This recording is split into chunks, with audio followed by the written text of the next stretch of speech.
Bueno, y una edición más de tu programa Conéctate. Hoy vamos a hablar de un tema que es bien interesante. Hablamos un poco sobre el temor y hablamos un poco también sobre el miedo bueno, el miedo malo. Vamos a conocer más de ese tema. Compartimos como siempre, ¿verdad?, con Susan Roy, administradora de AMSCA, y nos complace, ¿verdad?, con la presencia en este estudio de Conéctate. Otra vez, el doctor Franceschini. Bienvenido, doctor, y gracias por estar aquí. Gracias a ustedes por la oportunidad. Saben que para mí es un honor poder hablar de temas que para mí son fascinantes y son necesarios que el público en general vaya aprendiendo y conociendo. Y siempre digo que la educación empodera, y entre más sepamos de la salud mental, que ya sin duda es lo más importante, ya hay mucha evidencia. Si no estamos bien emocionalmente, no estamos bien físicamente. Así que gracias a ustedes por la oportunidad de hablar de temas y espero que este no sea el último. Yo espero que me inviten para otros temas más. Definitivo, claro que sí. Pero cuando hablamos de temor, ¿verdad?, y lo relacionamos a esta pandemia, este virus que tenemos, ¿verdad?, que es el COVID-19, que ya pues, desde mediados de marzo esto llegó a Puerto Rico y cada vez vemos las estadísticas, ¿verdad?, de la cantidad de casos que siguen, ¿verdad?, de personas que se siguen contagiando. Pero yo creo que lo que le provoca mucho miedo también a la gente es saber que es un virus que en algunos casos cobra la vida de las personas, que es un virus que es mortal, ¿verdad? Y todo depende, yo creo que, ¿verdad?, de cómo está esa sintomatología, ¿verdad?, y cómo está fisiológicamente esa persona. Pero sabemos que hay muchas personas en Puerto Rico, lamentablemente, que han perdido la vida, y yo creo que, sobre todo a nuestros viejos, ¿verdad?, eso le causa miedo, ¿verdad?, el poderse contagiar con esto. Pero realmente hay miedos que nos pueden ayudar a pues tener las medidas de precaución, a cuidarnos. ¿Hasta qué punto, ¿verdad?, podemos decir que el miedo puede ser bueno o puede ser malo, que nos paralice? Es interesante que cómo funciona el cerebro, o sea, y fíjate que tú empezaste hablando, diciendo temor, y ahora le has añadido miedo. Y cada uno de nosotros tenemos como una definición de muchas palabras que nuestro cerebro ya tiene una definición particular.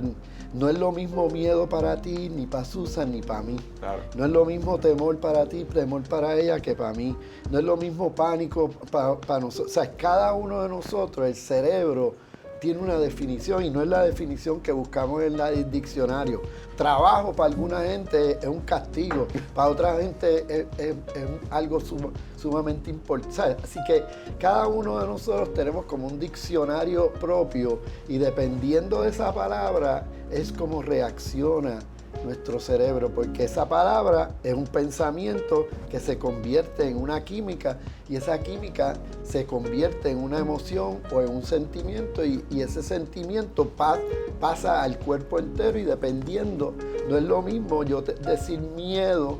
Y es interesante que, hablando fuera de aire, yo hacía años que no sentía miedo. Yo pude haber sentido temor, como me ocurrió cuando tembló en enero en mi casa. Que yo creo que todos sentimos aquella madrugada temor. Yo sentí temor, y digo que sentí temor y no miedo, porque si hubiera sentido miedo, mi reacción hubiera sido mucho más agresiva, o mucho más de salir corriendo. Tembló, y si acuerdan, tembló un par de veces, porque no tembló una vez nada más, tembló, y yo me acosté a dormir, ¿sabes? Y mis vecinos estaban afuera gritando que saliéramos corriendo, y yo me acosté a dormir, y seguí durmiendo hasta las 10 de la mañana o algo así, porque era un día feriado. Así que en verdad el mensaje que nosotros nos damos es lo más importante. O sea, así que la palabra varía. Y obviamente el miedo, históricamente hablando y evolucionando a través de los miles y millones de años que el ser humano ha ido evolucionando, el miedo ha sido un factor determinante de sobrevivencia. Si el ser humano no hubiera sentido miedo, nos hubieran comido y no existiríamos. El miedo nos hizo organizarnos como personas para atacar el animal, ¿ok?, que nos podía comer. Así que el miedo es parte de la historia del ser humano y parte esencial e importante. Y es importante que sintamos miedo de la contaminación. Ahora, hay que tener un nivel de miedo, porque hay miedos que verdaderamente nos crean disfunción, que nos afectan, y hay miedos que nos ayudan. Y esa diferencia es la que tenemos que hacer. Si hay miedo que verdaderamente me sacan, que me ponen mal, que me enferman, que entonces no puedo dormir, que estoy irritable, que siento dolores, que siento que cuando cualquier persona estornuda o tose se me pegó el COVID y ya estoy con la mente pensando en que me puedo tener COVID. Eso es malo. ¿Por qué es malo? Porque mira lo que pasa cuando uno verdaderamente siente ese miedo malo, que hay unos cambios de circulación en el sistema completo, en el cuerpo entero, porque el cuerpo se tiene que adaptar a la situación. Y ya se ha podido ver que cuando sentimos miedo, se afecta el sistema inmunológico, baja significativamente el sistema inmunológico, por lo tanto estamos mucho más propensos cualquier catarrito, incluso el virus. Y es interesante, y esto es bien importante, los voluntarios, los doctores, las enfermeras, los trabajadores sociales, los terapistas pulmonares que están en el hospital, que están haciendo algo por el ser humano, habéis podido ver cómo aumenta significativamente el sistema inmunológico. O sea que cuando uno está haciendo las cosas bien, nuestro sistema inmunológico nos premia.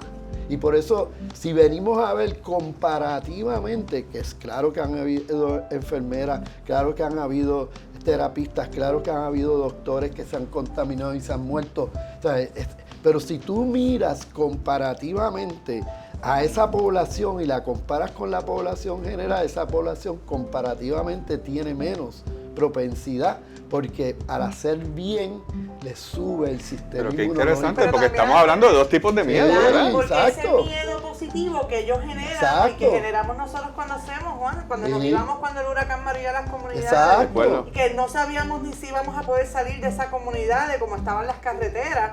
Ese miedo nos daba también ese impulso a protegernos, pero a seguir adelante.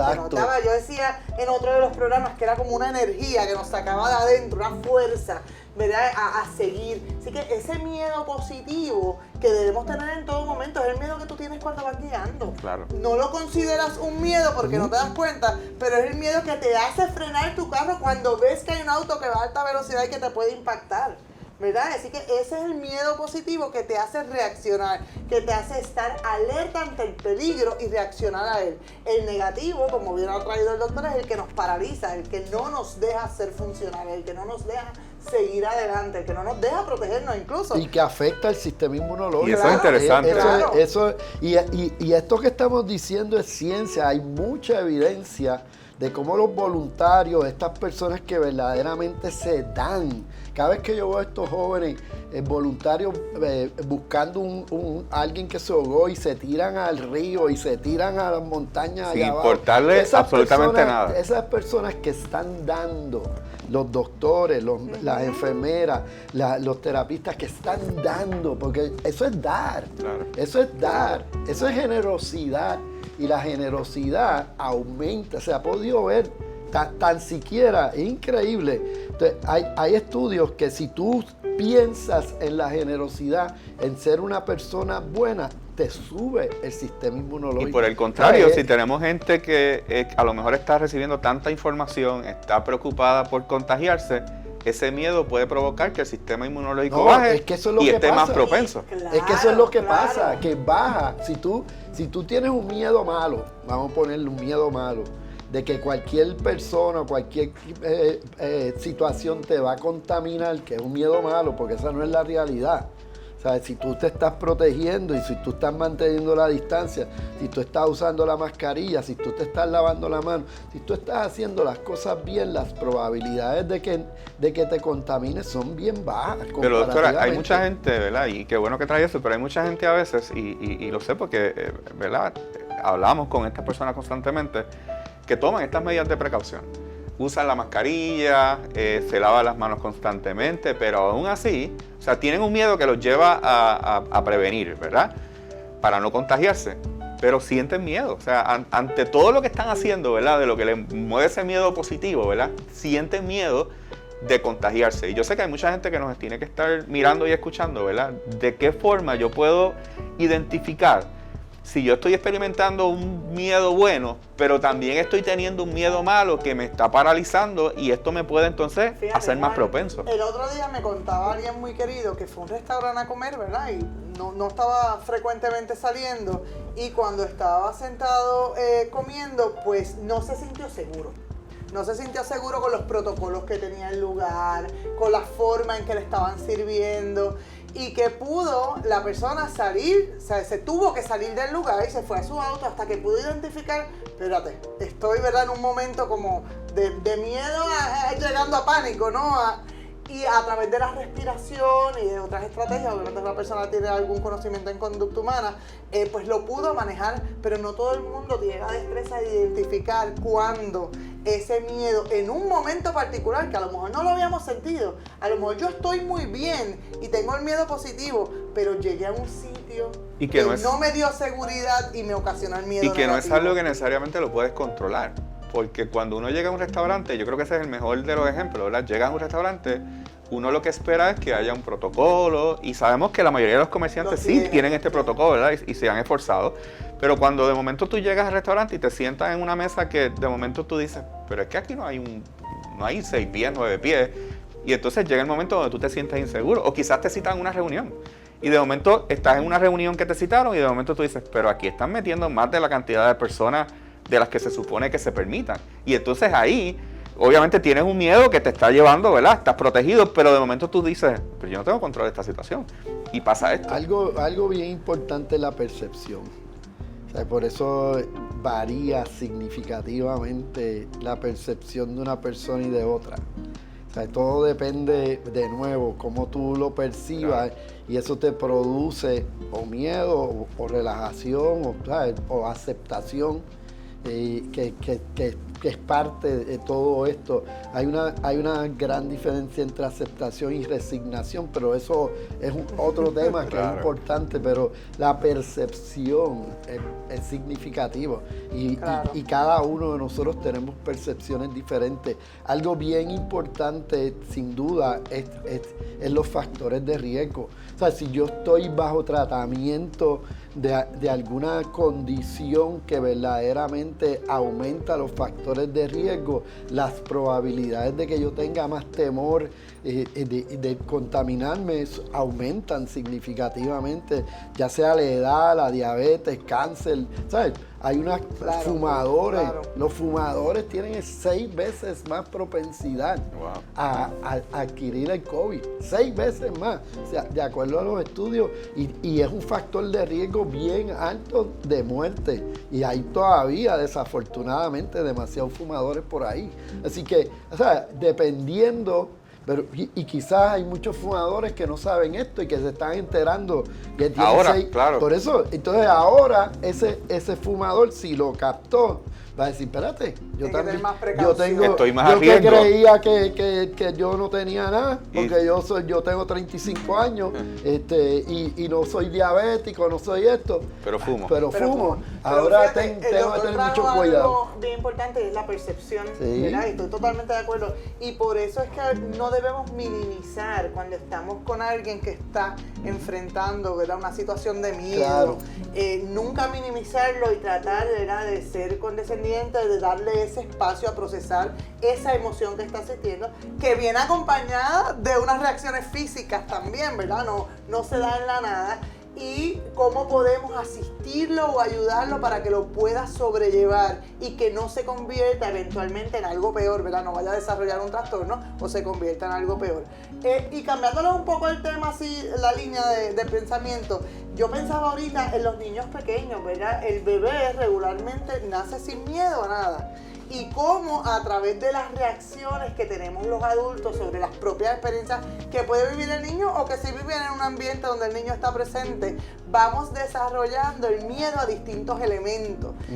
Algo tan sencillo. Las fobias empiezan típicamente bien temprano y las fobias muchas veces son aprendidas, no es un factor necesariamente genético. Es como yo veo como mi mamá reacciona a las cucarachas, que yo también reacciono a las cucarachas. Hablando de las cucarachas y cómo uno puede superar las cosas, yo le tenía mucho asco. Diría que miedo, no pienso que llegaba, bueno, a algún nivel de fobia probablemente, de no poderla ni recoger con una escoba. Las cucarachas. No. Sin embargo, me llegó un momento en la vida donde de la noche a la mañana me convertí en jefa de familia tras la muerte de mi esposo y cuando llegó la primera cucaracha. ¿Cómo la manejo? Pues la tengo que matar yo, porque lo que tengo es una niña de 12 años conmigo. No voy a pretender que, lo pudo haber hecho ella, ¿verdad? Pero no iba a pretender que ella lo hiciera.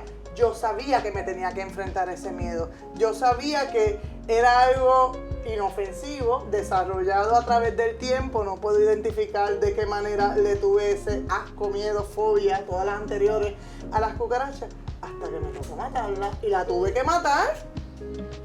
Y entonces después la tenía que recoger, la dejé como 2 días en la misma esquina. Rompiste con mucha gente llega un momento en donde, ¿verdad? Y usamos un ejemplo sencillo, ¿verdad? Como puede ser una cucaracha, que como decía una persona, pero si eso tan chiquito no te cabe por ningún lado, tú sabes. Claro. ¿Cuánto daño te puede hacer algo tan pequeño? Pero cuántas otras cosas en la vida que le tenemos miedo, llega un momento en que o nos enfrentamos o nos enfermamos.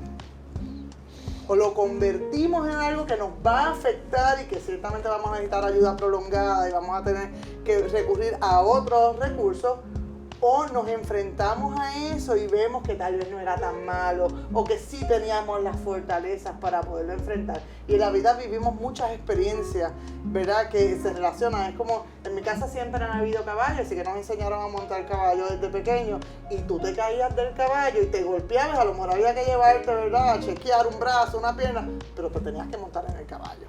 Porque si no te montabas, no te ibas a montar nunca. Como el torero. Y el torero tiene que tirarse de nuevo después que lo embisten, ¿sabes? Se tiene que tirar enseguida porque si no le coge pánico. Mira, yo creo que es importante, ¿verdad? Lo que trae el doctor y lo que se ha hablado aquí en este programa, en las pasadas ediciones, en términos de la educación. Y es que yo hablaba con mi esposa ayer precisamente, y tú acabas de traer ese tema, Susan, de la cuestión de las emociones y de los niños. Yo tengo 2 niños, tengo uno de 13 años y uno de 7 años. Y mi esposa me decía ayer que es importante enseñarle a los hijos, ¿verdad?, que reconozcan las emociones. Que es normal que tengan miedo, es normal que tengan ansiedad, sobre todo ahora que ellos básicamente están conectados desde la casa, tienen una cámara de frente que los está alumbrando y no necesariamente tienen un maestro, ¿verdad?, que les pueda aclarar dudas, que le puedan decir, maestra, no entiendo este ejercicio, ¿cómo lo hago? Obviamente están siendo grabados, los están mirando, ¿verdad?, otros estudiantes. Y mi esposa me daba un ejemplo bien sencillo y me decía, yo les he enseñado a ellos que lo que es el miedo, lo que son estas emociones, es como si conducieras un vehículo de motor y lo sientas al lado. Y no puedes permitir, ¿verdad?, que estas emociones te controlen. Y es cuestión de enseñarles, ¿verdad?, que, oye, puedes llorar, puedes tener ansiedad, puedes tener miedo, pero es importante manejarlo. Y cuando hablamos, y lo hablábamos en el pasado programa, ¿verdad?, en términos de Puerto Rico, ¿verdad?, que muchas veces cuando uno es un varón, el hecho de uno llorar o el hecho de uno, cuando uno es varón, ¿verdad?, uno demostrar ciertas emociones, es como que, oye, cuidado, tú no puedes hacer eso. Y a la inversa también, a las mujeres entonces les permiten que puedan llorar. Sin establecer autocontrol, ¿verdad? Y no hay duda que de las cosas más importantes en la vida es controlar las emociones. Eso es esencial. El ser humano que controle las emociones, aún manifestándolas, porque uno tiene que manifestar las emociones. No es que no manifestemos las emociones, es que las manifestemos de acuerdo al evento. Cuando las emociones se pasan del evento proporcional al evento, es que entonces caemos en problemas. O si no manifestamos esas emociones ante un evento particular, digamos, hablando de los niños, pues si yo me caigo y se supone que me dolió y varón lloro, pero mi llanto tiene que ser proporcional al golpe que me di. Porque si yo me di un golpecito y llevo media hora llorando, evidentemente eso está mal también. Pero decirle a un niño no puedes llorar ante el dolor, ya estamos manifestando lo que estamos hablando. Inclusive todo esto tiene que ver hasta con el tema controversial de la perspectiva de género. Claro. Esto es perspectiva de género. Que un niño se supone que no pueda jugar con las muñecas, o una nena jugar con un truck, o una nena tirar la bola bien tirada. ¿Sabes? Ya estamos, eso es perspectiva de género, claro. de lo que es un tema, que es otro tema. Es otro tema, y lo importante es que no debemos tenerle miedo a eso. Sí, los padres tampoco le tienen que meter miedo a eso. Pero en términos de las emociones, ¿verdad? ¿Por qué caemos en las emociones? Porque el miedo es una emoción, así que no estamos alejándonos del tema. El miedo es una de esas de tantas emociones que podemos estar sintiendo. Prácticamente todo el mundo ha sentido miedo. Es prácticamente imposible que alguien diga, yo en mi vida he sentido miedo. O sea, el miedo es una de las emociones básicas, si podemos hablar así. Y hay momentos de miedo que se quedan grabados para uno para siempre, y si no aprendemos a controlarlos, pueden transformarse en algo negativo en el futuro. Lo que tú decías de las cucarachas, ¿sabes? Eso se convierte muchas veces, y probablemente tú es aprendido. Alguien en tu familia le tenía fobia o asco o lo que sea, y ahí uno aprendió. Muchas de las fobias vienen aprendidas. Claro, y cómo reaccionan los adultos alrededor de ese niño o de esa niña cuando el niño o la niña experimenta algo. El niño se cayó y a lo mejor en verdad no le puede haber dolido tanto como para llorar, o le puede haber dolido tanto como para llorar. Y al niño no se lo permitimos, como usted estaba diciendo, pero la niña la cogemos, la abrazamos, la ñoñamos. No te pasó y nada. Y en ese sentido, el niño tiene que ser fuerte, ¿no? Pero es que yo creo que ambos debemos ser fuertes, claro, ¿verdad? Claro. No expresar las emociones, porque comentábamos fuera de las cámaras un poquito, ¿verdad? Que cómo nos hemos ido transformando a llevar a la mujer a ser asintomática, a no expresar sus emociones, ¿verdad? Igual que como se criaba al hombre en el pasado, en vez de todo lo contrario, llevar al hombre a realmente darle ese permiso a expresar y a manifestar las emociones, como bien ha dicho el doctor, en control y en perspectiva y acorde con el evento experimentado, con el evento vivido, ¿verdad? Hay muchos escritos sobre el llamado Puerto Rican Syndrome, ¿verdad? Y yo tengo un libro que está en psiquiatría, que obviamente y eso lo eliminaron. Gracias a Dios lo eliminaron. Ya no está en los libros de psiquiatría, pero yo guardo uno que estuvo y era una manifestación de los puertorriqueños en Estados Unidos cuando llegaban a salas de emergencia, que se tiraban al piso, gritaban, especialmente cuando venían de un funeral de un ser querido. O sea, y responde mucho a la expectativa de cómo yo debo sentirme, ¿verdad? Y en términos del miedo, a veces hay una expectativa generada mentalmente en nosotros de lo que los demás esperan que yo reaccione, y a veces nuestra reacción entonces, que no es consciente, pero no va a tono con lo vivido, no va a tono con los sentidos, ¿verdad? Y no siempre tenemos que llorar ante algo que otra persona sí lloraría. No siempre tenemos que sentir miedo ante algo que otra persona sí sentiría miedo. Así que, ¿verdad? Eso va a ser relativo a la fortaleza, a la experiencia, a la percepción. percepción. La percepción es bien significativa y altera inclusive los comportamientos, ¿sabes? Inclusive en una misma familia la gente tiene distintas percepciones. Quizás un hijo que le tiene asco a la cucaracha, y el otro viene y te la mata sin ningún problema. ¿Sabes? Que no necesariamente lo aprendió y fue igual que el resto de la familia. ¿Sabes? Que es interesante cómo los miedos, y esto es bien importante, o sea, los miedos, hay miedos racionales y hay miedos irracionales, y hay que tener mucho cuidado, porque es una lineecita, y ese irracional, ese miedo irracional es el que verdaderamente nos lleva entonces a problemas serios de comportamiento, porque es un miedo irracional, que es lo que hablábamos. Que paraliza. Que paraliza y que no es proporcional. Claro. Y que va a llevar a unas situaciones de salud física también. Exacto. Así que es bien importante que cuando sentamos ese miedo irracional o estemos experimentando algo que no estamos teniendo las competencias, las fortalezas, las capacidades para enfrentarlo, para decir yo lo puedo hacer y realmente encaminarnos a eso, buscar ayuda profesional. Y la importancia, es un momento clave de buscar ayuda. Nosotros, ¿verdad? Dentro de AMSCA tenemos lo que es la línea Paz, doctor, y se habla mucho, ¿verdad? De la línea Paz, pero yo creo que es importante, ¿verdad? Que la gente sepa que cuando usted llama a la línea Paz, los servicios que se dan ahí son completamente gratuitos, ¿verdad? Porque hay mucha gente a veces que dice, pero si yo de momento tengo que conectar con un psicólogo o tengo que conectar con un psiquiatra, ¿me van a cobrar por eso? Pues lo cierto es que no, ¿verdad? Y la gente que nos está escuchando y la gente que nos está mirando, que sepan que la línea Paz, el 1-800-981-0023, completamente confidencial, los 7 días a la semana, las 24 horas, y también está la aplicación. O sea que si la gente no quiere hablar por teléfono, la gente quiere textear solamente, pueden bajar el app y a través del app que está para Google Play y está para los que tengan iPhone, ¿verdad? Vamos a buscarlo aquí para que lo puedan ver y próximamente venimos con sorpresas con una nueva aplicación. Usted abre su aplicación y no solamente, ¿verdad? Puede darle al botón de llamar y va a aparecer el número de la línea, así que si no se lo sabe o no lo tiene en su celular, puede contactar a la línea Paz de forma inmediata, pero si usted no quiere hablar, porque usted no quiere que alguien lo escuche porque está en su casita o en su trabajo o está acompañado, pues usted no le voy a dar el botón porque puede tener un efecto de comunicar, ¿no? Pero hay otro botón que es para el chat y usted aprieta el botón y automáticamente a través del chat le van a contestar el mismo profesional de la conducta que le contestaría en una llamada.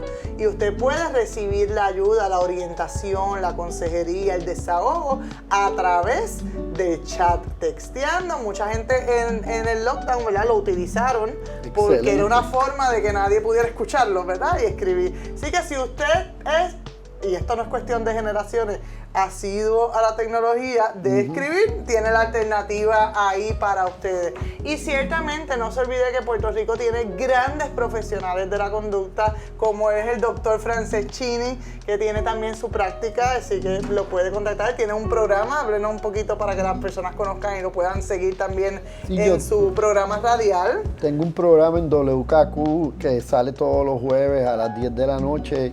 El programa más reciente fue de epigenética, que es un tema sumamente importante de cómo los pensamientos, cómo nuestro comportamiento cambia nuestra genética, que muchas veces pensábamos que la genética era lo que dominaba específicamente y nos estamos dando cuenta que el ambiente es mucho más impactante en los seres humanos que la propia genética. Y esos son los temas que típicamente traigo todos los jueves por WKQ a las 10 de la noche y lo repiten 3 veces durante la semana en horas diferentes porque es un programa voluntario de tanto de WKQ como de este servidor y que el propósito básicamente es esto mismo, educar empoderar de nuevo. Entre más educación tengamos, más posibilidades tenemos de resolver nuestros problemas. Y acabo de hablar de un tema ahora, doctor, que tenemos la excusa para traerlo nuevamente a Conéctate y hacer otros programas más, porque de verdad que ha sido bien interesante. Continúe con Conéctate cada semana, AMSCA más cerca de ti, y no se olvide que el doctor es un excelente recurso, pero Puerto Rico tiene una gama de profesionales de la conducta y de servicios disponibles a la comunidad. No duden en buscar ayuda cuando la necesita.